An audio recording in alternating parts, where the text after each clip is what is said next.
Hi friends, ரொம்ப ரொம்ப சிம்பிளாக அண்ட் டேஸ்டியாக, அதே சமயத்தில் சின்னவங்கள்லேருந்து பெரியவங்க வரைக்கும் விரும்பி சாப்பிட்ற அளவுக்கு இருக்கும். ஸோ இந்த சின்ன வெங்காயம் கருவேப்பிலை குழம்பு கண்டிப்பாக ஒரு முறை நீங்கள் ட்ரை பண்ணுங்கள். இந்த வீட்டில் சாப்பிடவே மாட்டேன் அப்படின்னு சொல்கிற குழந்தைங்க கூட கண்டிப்பாக சாப்பிடுவாங்க. இப்போ இந்த சின்ன வெங்காய கருவேப்பிலை குழம்பு எப்படி செய்கிறதுன்னு பார்க்கலாம். ஸ்டவ் ஆன் பண்ணி கடாய் வச்சுக்கோங்க. கடாயில் 2 ஸ்பூன் தனியா, 1/2 டீஸ்பூன் அளவுக்கு வெந்தயம், 1/2 டீஸ்பூன் அளவுக்கு கடுகு, 1 டீஸ்பூன் சீரகம், மிளகு சேர்த்துக்கோங்க. சேர்த்துட்டு இதையெல்லாம் நல்லா வறுத்துக்கோங்க. நல்லா வறுபட்டதும் இதில் 4 காஷ்மீரி சில்லி, கூடவே 4 காஞ்ச மிளகாய் சேர்த்துக்கோங்க. சேர்த்துட்டு இதை நல்லா வறுத்துக்கோங்க. இது நல்லா வறுபட்டதும் இதை ஆற விட்டுடுங்க. நல்லா ஆறினதுக்கப்புறம் ஒரு மிக்ஸி ஜாரில் மாற்றிக்கோங்க.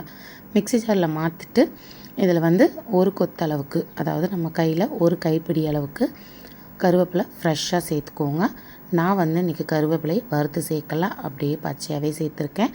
இப்படி சேர்க்கும் பொழுது ஃப்ளேவரும் நல்லாயிருக்கும், டேஸ்ட்டும் நல்லாயிருக்கும். கண்டிப்பாக இந்த மாதிரி நீங்கள் ஒரு டைம் ட்ரை பண்ணி பாருங்கள். யூஸ்வலாக நம்ம கருவேப்பிலையை வறுத்து தான் பொடி பண்ணி போடுவோம். இந்த மாதிரி நீங்கள் ஒரு டைம் செஞ்சு பாருங்கள். இப்போ ஒரு கைப்பிடி அளவுக்கு நீங்கள் கருவேப்பிலை சேர்த்துட்டு கொஞ்சம் கூட தண்ணி சேர்க்காமல் நீங்கள் ரொம்ப ஃபைன் பவுடராக அரைக்கணும்னு அவசியம் இல்லை. கொஞ்சம் குறகுறப்பாக அரைச்சி எடுத்துக்கோங்க. தண்ணி கொஞ்சம் கூட சேர்க்கக்கூடாது. நல்லா பவுடராக இது போல் அரைச்சி எடுத்துக்கோங்க. இப்போ இது இருக்கட்டும். அடுத்து ஒரு மண் சட்டி வச்சுக்கோங்க. சட்டி நல்லா காஞ்சதும் இதில் ஒரு குழிக்கரண்டி அளவு எண்ணெய் சேர்த்துக்கோங்க. கண்டிப்பாக நல்லெண்ணெய் சேர்த்துக்கோங்க. எண்ணெய் சேர்த்துட்டு இதில் 1/2 ஸ்பூன் வெந்தயம், 1/2 ஸ்பூன் கடுகும் சேர்த்துக்கோங்க. நல்லா பொரிய விட்டுடுங்க. நல்லா பொரிஞ்சதும் 1/4 கிலோ அளவுக்கு சின்ன வெங்காயம், ஒரு கைப்பிடி அளவுக்கு பூண்டு, நாட்டு பூண்டு சேர்த்துக்கோங்க. நல்லா வதக்கிக்கோங்க. வதங்கினதுக்கப்புறம் வெங்காயமும் பூண்டும் இந்தளவு கண்ணாடி பதம் வரணும். இந்தளவு நல்லா வதங்கினதுக்கப்புறம் நம்ம அரைச்சி வச்சுருக்க கருவேப்பிலை பொடியை சேர்த்துக்கோங்க. சேர்த்துட்டு இதையும் நல்லா மிக்ஸ் பண்ணிக்கோங்க. இது மசாலா எண்ணெயிலே கொஞ்சம் நேரம் வேகட்டும். பச்சை வாசனை போயிட்டு நல்ல ஒரு மணம் வரும். அந்த ஸ்டேஜில் நீங்கள் 3 தக்காளியை நீங்கள் நீல வாக்கில் நல்ல மெல்லிஸாக கட் பண்ணிவிட்டு சேர்த்துக்கோங்க. அதாவது மீடியம் சைஸில் இருக்க 3 தக்காளி. பெரிய தக்காளியாக இருந்தால் நீங்கள் 2 சேர்த்துக்கோங்க, சரியாக இருக்கும். சேர்த்து நல்லா வதக்கி விட்டுட்டு 1/4 ஸ்பூன் மஞ்சள் தூள் சேர்த்துக்கோங்க. 1/2 ஸ்பூன் பெருங்காயத்தூள் சேர்த்துக்கோங்க. கூடவே 1 ஸ்பூன் அளவுக்கு குழம்பு மிளகாய்த்தூள் சேர்த்துக்கோங்க.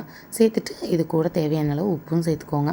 சேர்த்து நல்லா மிக்ஸ் பண்ணி விட்டுட்டு 1/2 டம்ளர் அளவுக்கு தண்ணி சேர்த்துக்கோங்க.